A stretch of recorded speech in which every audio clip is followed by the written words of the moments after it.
জীবিত থাকা সত্ত্বে আমরা ফেটে গুলো রাখতে চলবো না। 6 জন বোধ আমরা মেরে ফেলবো, তা আমরা মৃত্যু হাসিবুকে নিব, কিন্তু আমরা একদিন চলবো আরেকদিন চলবো না।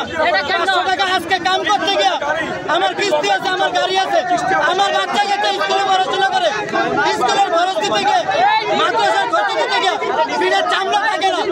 5 জন বোধ প্রশাসকেরা আমাদেরকে মেরে ফেলবে, আমরা মৃত্যুকে হাসি বরণ করে নেব, কিন্তু জীবিত থাকা সত্ত্বে আমাদের পেটে গরিবের পেটে কোনো লাঠি দেওয়া চলবে না।